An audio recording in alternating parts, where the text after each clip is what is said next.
कार्यक्रम को आगे बढ़ाऊंगा और काजोल तिवारी हमारे साथ मौजूद हैं। ये काजोल जी हमारे साथ पहले भी कई डिबेट का हिस्सा रही हैं। काजोल जी बहुत स्वागत आपका। तो पूरी चर्चा ही आप पे हो रही है, तो इस डिबेट की हीरो आप ही हैं। तो अब आप मुझे बताइए कि ये जंतर मंतर आंदोलन के बाद जो मैंने देखा, पढ़ा, सुना, जाना, समझा, जो भी विचार विमर्श में मैं जिन लोगों के बीच उठा बैठा, मैंने सिर्फ आप लोगों के बारे में चर्चाएं सुनी कि नई पीढ़ी ये चाहती है, नई पीढ़ी ऐसी है, नई पीढ़ी वैसी है। कुछ नकारात्मक बात भी कही गई, कुछ सकारात्मक बातें कही गई, लेकिन विमर्श का केंद्र आपकी ही पीढ़ी है। क्या आपकी पीढ़ी भारत की राजनीति में और समाज में आए इस बदलाव को हैंडल करने के लिए तैयार है?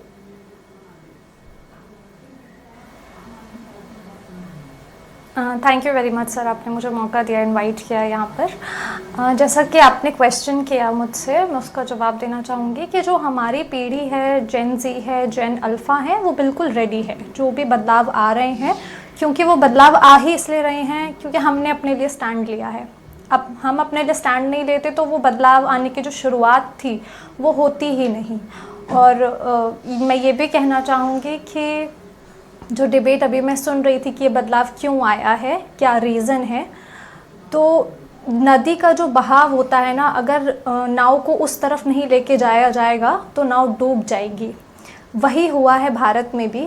सबको पता है कि वोट बैंक के ऊपर राजनीति होती है और आगे आने वाले जो वोटर्स हैं वो यही हैं, यही बच्चे हैं, जेन ज़ी हैं, जेन अल्फ़ा हैं। अगर इनकी बात नहीं सुनी जाएगी तो अपना ही वोट बैंक खतरे में डालेंगे लोग। तो आपको क्या लगता है कि जो विमर्श का केंद्र आप लोग बने, चर्चा का केंद्र बने, क्या आपके मुद्दों पर सरकार और राजनीतिक दल, पक्ष प्रतिपक्ष, समाज, मीडिया ये सब सार्थक बहस कर रहा है या सिर्फ अभी आपको लुभाने की कोशिश?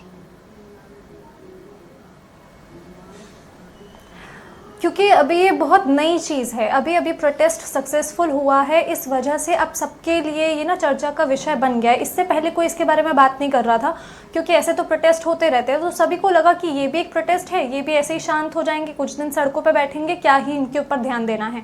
पर जब ये सक्सेसफुल हो गया तो सभी अब ना इसकी तरफ आ गए हैं और इनकी तारीफ़ करने की कोशिश कर रहे हैं, क्योंकि उनको पता है कि अब यही मुद्दा है जो आगे चलना है।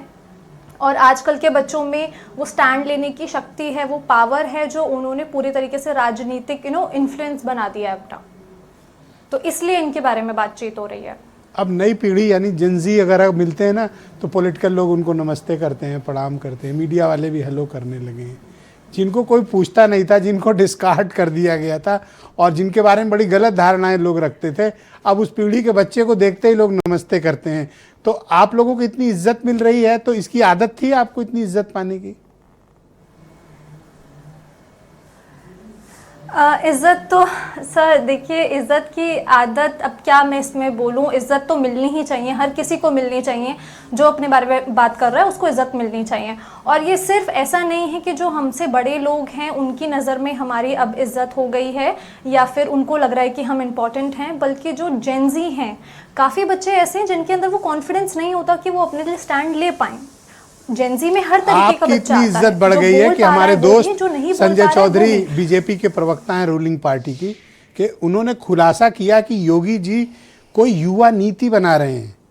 ये है आप लोगों की इज्जत और अचीवमेंट। मैं तो 2 बार नमस्ते करना चाहता हूं आप लोगों को, 1 बार क्यों करें? जी। शुक्रिया मैडम, हमारे साथ कृपया काजोल जी बने रहिएगा।